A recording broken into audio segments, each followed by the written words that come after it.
CETचे आयुक्त यांना भेटण्यासाठी आम्ही सर्वजण गेलो होतो. खडसडे सर असतील, शिंगारे सर असतील, एका विद्यार्थ्याचे पालक होते, त्याच्याचबरोबर आमचे सर्व पदाधिकारी सुनीलजी भुसारा असतील, सुनीलभाऊ माने असतील, त्याच्याचबरोबर भावनाताई असतील आणि इतर सर्व मान्यवरांना घेऊन आम्ही CETच्या आयुक्तांना तिथं भेटलो. तुम्हाला माहीत असेल की काही दिवसांपूर्वी आम्ही त्यांना भेटलो होतो, त्यांना पत्र दिलं होतं, त्यांना विनंती केली होती की सॉफ्टवेअर जे वापरलं जातं आहे CETच्या अंतर्गत त्याच्यामध्ये काही घोळ असू शकतो. ती कंपनी आहे, ती संदिग्ध आहे, त्याच्यामध्ये अनेक डाऊट आपण घेऊ शकतो. त्यामुळे त्या कंपनीचं तुम्ही सॉफ्टवेअरचं ऑडिट करणं महत्त्वाचं आहे आणि ते तुम्ही करा.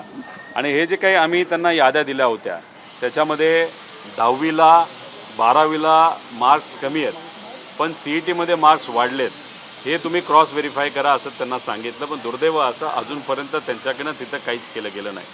आता हे दोन्ही सर क्राईम ब्रांचला आता भेटायला चाललेत, त्यांनी तिथं पुरावे दिलेत, अजून जास्त पुरावे तिथं दिले जातील. एक तुम्ही आणि आपण सगळ्यांनी समजून घ्या काय झालं आहे. एडुस्पार्क नावाची जी कंपनी आहे ज्याला CETने सॉफ्टवेअरचं काम दिलेलं आहे, एक तर ती करप्ट कंपनी आहे असं मी नाही म्हणत. बिहारच्या सरकारने एक इन्व्हेस्टिगेशन केलं की कुठल्या अशा कंपन्या आहेत जे मोठ्या प्रमाणात भ्रष्टाचार करतात, म्हणजे मंत्र्यांना पैसे देतात, अधिकाऱ्यांना पैसे देतात, कार्टलायझेशन करतात, म्हणजे चेन निर्माण करतात. आपल्याच जवळच्या लोकांच्या कंपन्याचा वापर करून एखादं सरकारचं शिक्षणाचं कॉन्ट्रॅक्ट, सॉफ्टवेअरचं कॉन्ट्रॅक्ट मिळवण्यामध्ये या देशामध्ये सगळ्यात माहीर कुठली कंपनी असेल तर एडुस्पार्क कंपनी. या एडुस्पार्क कंपनीला CETने कॉन्ट्रॅक्ट दिले आणि शिक्षण विभागाला सुद्धा तिथं कॉन्ट्रॅक्ट दिलेला आहे. आता बिहार सरकारने हा रिपोर्ट राज्य सरकारला दिला आहे आणि केंद्र सरकारला दिला आहे. त्यामुळे या दोन्ही सरकारला मला विनंती करायची की ती माहिती लक्षात घेऊन एक तर आता कॉन्ट्रॅक्ट रिन्यू करण्याची वेळ आली आहे, नाही तर नवीन कॉन्ट्रॅक्ट देण्याची वेळ आली आहे. आम्ही यांना मागणी केली, अजिबात घाई करायची नाही. पुढच्या 2-3 महिन्यामध्ये कुठलंच कॉन्ट्रॅक्ट कोणाला द्यायचं नाही. खरं काय घडलं हे लोकांसमोर तिथं आलं पाहिजे. एडुस्पार्कवर बिहारच्या सरकारने जे काही कारवाई केली त्याचा अभ्यास करून त्याचं इन्व्हेस्टिगेशन होणं तितकंच महत्त्वाचं आहे. आणि विद्यार्थी, शिक्षक, पालक आणि आमच्या सगळ्यांचं मत आहे की पूर्वी ज्या पद्धतीने ऑफलाईन OMR परीक्षा दिली जात होती त्याच्यात डोक्याला कुठलाच ताप नव्हता, पर्सेंटाईलचा ताप नव्हता, तशीच परीक्षा परत घेण्यात यावी. ह्यात 2 फायदे होणार आहे. याच्यात एकतर पेपर फुटू शकणार नाही, सॉफ्टवेअरचं मॅन्युप्युलेशन होणार नाही, तिथं पर्सेंटाईल वाढवण्याचा प्रश्न निर्माण होणार नाही आणि दरवर्षी आपल्या या सरकारचे 500 कोटी रुपये तिथं वाचू शकतील. हे 500 कोटी रुपये तुम्ही जिल्हा परिषदच्या शाळा बांधण्यासाठी, महानगरपालिकेच्या गरीब मुलांच्या शाळा बांधण्यासाठी तुम्ही वापरा. त्यामुळे ऑफलाईन परीक्षा झाली पाहिजे अशी आमची मागणी आहे. त्याच्याचबरोबर आम्ही याच्या खोलात जेव्हा गेलो, सगळ्यात जास्त स्पर्धा कशासाठी असते, आपल्या इंजिनिअरिंगसाठी असते. मग तिथं मॅथ्स असतं आणि हे सगळे. आता हे जे पिवळे केलेले आहेत हे संदिग्ध आहेत, म्हणजे ह्याच्यामध्ये आम्ही डाऊट घेतो. ज्याला 10वी 12वीमध्ये मार्क्स कमी आहेत आणि CETमध्ये वाढलेत.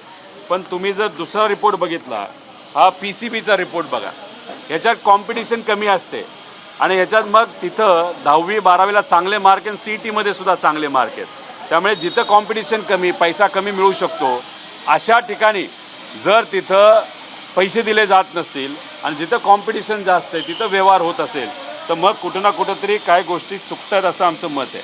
मग आम्ही काय केलं, आम्ही या सरांनी तिथं COEPचा अभ्यास केला. COEPचा अभ्यास जर तुम्ही केला, जी या देशातली इंजिनिअरिंगमध्ये सगळ्यात उत्कृष्ट कॉलेज आहे, COEP चुकीचं काम करते असं आमचं अजिबात म्हणणं नाही. त्यांना काय करावं लागतं, ज्याचा मार्क CETमध्ये जास्त आहे त्यांना जास्त त्यांना ॲडमिशन द्यावी लागते. आता ह्याच्यात 10 लाख लोक या परीक्षेसाठी बसत असले तरी मॅन्युप्युलेशन हे पहिल्या 1500मध्ये होते असं आमचं मत आहे. 1500पर्यंत 10वी 12वी आणि CETचे मार्क्स मॅच होत नाही, पण 1500च्या पुढं तिथं रेलेव्हन्स आणि कोरिलेशन हे नक्कीच त्या ठिकाणी दिसते की 10वीत चांगले मार्क, 12वीत चांगले मार्क आणि CETमध्ये चांगले मार्क. त्यामुळे पैसे घेऊन पहिल्या 1500मध्ये मठ्ठ मुलांना, पैसे देणाऱ्या श्रीमंताच्या पोरांना तिथं बसवलं जातं आणि त्यामुळे ज्या COEP सारख्या चांगल्या कॉलेजमध्ये ही मुलं जातात. आता रँक नंबर 1 जो CETमध्ये रँक नंबर 1 आहे त्याला 12वीला 51% आहेत, त्याला COEPमध्ये ॲडमिशन मिळाली, कदाचित पैसे देऊन ॲडमिशन मिळाले असं आपण म्हणू शकतो. त्याला तिथं क्रेडिट अर्न हे 20पेक्षा जास्त लागतात. तिथं 18.5 आहेत COEPमध्ये आणि तिथं तुम्ही जर CGPAचा स्कोर बघितला 5.12 आहे आणि त्याच्यात तो कुठं असतो 9 9.5 हुशार मुलगा असेल तर तिथपर्यंत जाऊ शकतो. हे एक उदाहरण आहे. हे येल्लो केलेले हे बाकी उदाहरण आहेत. याच्यामध्ये काही लोक जे CETमध्ये आलेत पण COEPमध्ये नापास झालेले आहेत असे सुद्धा काही उदाहरणं आहेत. असे 1000चा इंटेक असेल तर 175 लोकांचं संदिग्ध त्याच्यामध्ये त्या ठिकाणी असं आमचं मत आहे. हे सगळ्या गोष्टी आम्ही COEPला आम्ही या CETच्या अधिकाऱ्यांना दिलेल्या आहेत. आम्ही मंत्री चंद्रकांत दादा पाटील साहेब यांना विनंती करतो, आयुक्तांना विनंती करतो की या विषयामध्ये तुम्ही लक्ष दिलं नाही तर 2 महिन्यामध्ये आम्ही प्रत्येक जिल्ह्यांमध्ये जाऊन तिथं असणारे विद्यार्थी, पालक आणि शिक्षकांशी आम्ही बोलतोय आणि 2 महिन्यामध्ये या राज्यामध्ये एक खूप मोठं जन आंदोलन होऊ शकतं. त्यामुळे आमच्या मागण्यांना तुम्ही सिरियसली घ्या आणि याच्यावर लगेच तिथं कारवाई करा आणि नवीन टेंडर द्यायला कुठंच घाई करू नका आणि ऑफलाईन ही परीक्षा घेतली गेली पाहिजे असं आमच्या सगळ्यांचं त्याच्यामध्ये मत आहे. संपूर्ण सगळ्या क्वांटम भ्रष्टाचाराचा कितीपर्यंत जातो? कारण खरं तर 1000 मुलांना यामध्ये जर ऍड करत असेल तर प्रत्येका मुलाचा दर किती ठरलेला असतो आणि त्याची एक व्हॅल्युएशन किती होते? एक तर ही भ्रष्ट कंपनी आहे, त्या कंपनीला प्रत्येक मुलामागे 500 रुपये दिले जातात. त्यामुळे दरवर्षी 10 लाख असेल तर 500 कोटी रुपये त्या कंपनीला दिले जातात. हा वेगळा भ्रष्टाचार. पण एखाद्या मुलाला जर पर्सेंटाईल म्हणजे मार्क्स कमी असेल आणि ते वाढून द्यायचे असतील तर 20 लाख, 15 लाख, 25 लाख, 30 लाख अशा पद्धतीने रेट तिथं काढले गेलेत असं म्हणतात. आता इथे शिंगारे साहेब आहेत. गेल्या वेळेस त्यांनी एक रिपोर्टसुद्धा दिला होता क्राईम ब्रांचला आणि पोलिसांना, ज्याच्यामध्ये काही जे क्लासेसवाले आहेत ते म्हणतात की 100% आम्ही तुम्हाला COEP नाही तर चांगल्या कॉलेजमध्ये पैसे देऊ, त्याचा रेट 15 लाख का 10 लाख असं काहीतरी त्यावेळेस 1 वर्षापूर्वी तिथं होतं. हे सगळे पुरावे देऊन झालेत पण दुर्दैव असं प्रशासनाकडनं त्या बाबतीत कुठंच कारवाई केली जात नाही. म्हणजे गरिबाचा, सामान्य व्यक्तीचा, कष्ट करणारा मुलगा नाही तर मुलगी घरी बसून नाही तर तिथं कॉलेजला जाऊन, क्लासेसला जाऊन खर्च करून, कष्ट करून मार्क्स मिळवतात. पण जे मठ्ठ आहेत नाही तर संपर्कात नाही तर ज्याचे पैसे आहेत बापाकडे असे लोकांना 15-20 लाख देऊन जर मोठ्या ॲडमिशनमध्ये ॲडमिशन मिळत असेल तर हे सामान्य लोकांच्या मुलांवर अन्याय आहे असं आमचं ठाम मत आहे. सर हिंदी में सर बता दीजिए क्या CET इरेगुलरिटीज आपने नोटिस की है और किस तरह की कार्रवाई क्या कुछ मांग की है आपने कार्रवाई? देखो, कुछ दिन पहले हम CET के आयुक्त उनसे मिले थे. उनको हमने बताया था कि आपको सॉफ्टवेयर का ऑडिट करना पड़ेगा क्योंकि हमको लगता है सॉफ्टवेयर कंपनी में कुछ ना कुछ तो गड़बड़ है. उसी के साथ हमने उनको बोला था कुछ डेटा जो हमने वहाँ पे दिया था जिनमें बच्चों को 10वीं में 12वीं में मार्क्स कम है लेकिन CET में वहाँ पे परसेंटाइल ये ज़्यादा है. तो अभी वहाँ पे क्या एग्जैक्टली हुआ था तो वहाँ पे जो बच्चे हैं मतलब 2023 के पहले बच्चों का 10वीं का 12वीं का मार्क्स अच्छा होने के बाद ही परसेंटाइल जो CET में ज़्यादा दिखता था. लेकिन 23 के बाद धीरे धीरे अगर आप देखो तो वहाँ पे ऐसे नॉन कोरिलेशन दिख रहा है कि 10वीं में ना, एक तो केस में एक बच्चा ICSE में मैथ्स में फेल हुआ है, 22 मार्क्स मिले हैं लेकिन CET में उसको 100 परसेंटाइल मिला है. तो कहाँ ना कहाँ तो भी यहाँ पे जो 1500 फर्स्ट पोजीशंस है वहाँ पे मैनिपुलेशन हो रहे और 1500 के बाद जो कोरिलेशन है 10वीं 12वीं के मार्क्स और CET के मार्क्स ये मैच हो रहा है लेकिन उसके पहले मैच नहीं हो रहा. तो बहुत बड़ा भ्रष्टाचार यहाँ पे हो रहा है. 2 टाइप का है. एक तो एंडोस्पार्क नाम की जो कंपनी है उसके ऊपर बिहार सरकार ने इन्वेस्टिगेशन करके वो कार्टलाइजेशन कर रहे हैं, इसलिए एंडोस्पार्क कंपनी पे वहाँ पे कार्रवाई होनी चाहिए ऐसे हम सबकी मांग है. उसके साथ ये जो हमने डेटा उनको दिया है उसका इन्वेस्टिगेशन प्रॉपरली होना चाहिए.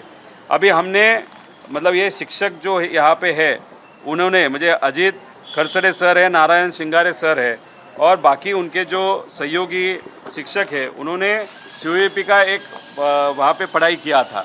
अभी यहाँ पे रैंक नंबर 1 है CET में. वहाँ पे जब COEP पे गया मतलब उनको अगर मैनिपुलेशन करके पैसा देके उनको रैंक पहला मिला था और हाईएस्ट परसेंटाइल मिला था. COEP में जाने के बाद अगर आप देखो मुझे उनको 12वीं में 51% है, COEP में जाने के बाद क्रेडिट अर्न 18.5 है, जो 20 के आगे होना चाहिए। उसी के साथ जो CGPA का स्कोर है 5.12 है, जो एक्चुअली 9 के आगे होना चाहिए अच्छे स्टूडेंट का। ऐसे बहुत सारे केसेस है, मतलब COEP इंटेक 1000 है, लेकिन 137 केसेस उन्होंने निकाले जहाँ पे हम संशय ले सकते हैं। वहाँ पे COEP गलती नहीं है, लेकिन वहाँ पे परसेंटाइल ज़्यादा देने के कारण पैसा लेके 15 से 20 लाख का रेट परसेंटाइल का है, और एडुस्पार्क साल में 500 करोड़ सरकार के माध्यम से ले रही है। हमारी मांग है कि आप ऑफलाइन परीक्षा ले लो, और ये जो 500 करोड़ आप एक भ्रष्ट कंपनी को दे रहे हो, तो उसको न देते हुए वो पैसा जिला परिषद या महानगर पालिका गरीबों का जो स्टूडेंट का स्कूल है उसके विकास करने के लिए वो पैसा दे दो, ऐसे हम सबकी मांग है। सर आपने ये भी मांग की है मैन्युअली जो है CET के एग्जाम्स ली जाए, जो ओल्ड पैटर्न है उस हिसाब से। नहीं, 100%, क्योंकि अगर 500 करोड़ दे के भ्रष्ट कंपनी को आप काम दे रहे हो, वहाँ पे मैनिपुलेशन हो रहा है। उससे अच्छा अगर आप OMR बेसिस पे, मतलब ऑफलाइन पद्धति का अगर वहाँ पे एग्ज़ाम लोगे तो वहाँ पे कंफ्यूजन नहीं रहेगा, परसेंटाइल ये विषय नहीं रहेगा। इसलिए हमारी मांग है, जैसे MPSC में ऑफलाइन परीक्षा ली जाती है, वैसे ही परीक्षा जो पहले CET में ली जाती थी वैसे ही परीक्षा वहाँ पे ली जानी चाहिए।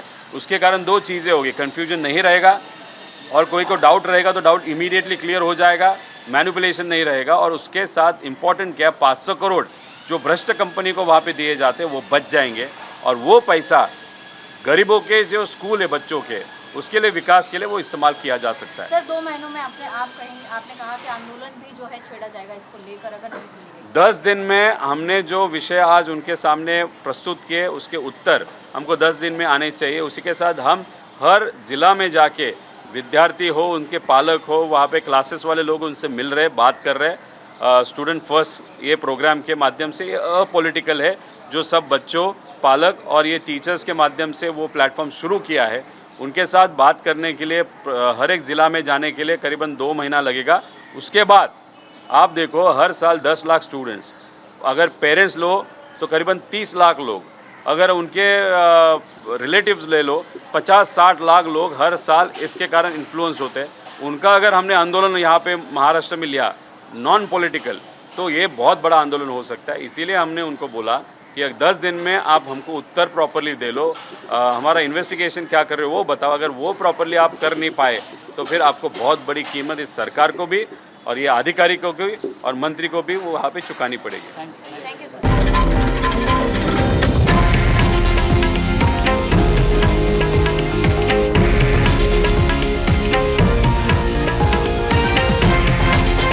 हे आहे देशातील नंबर 1 न्यूज नेटवर्क आणि आपण पाहत आहात TV9 मराठी, एकमेव।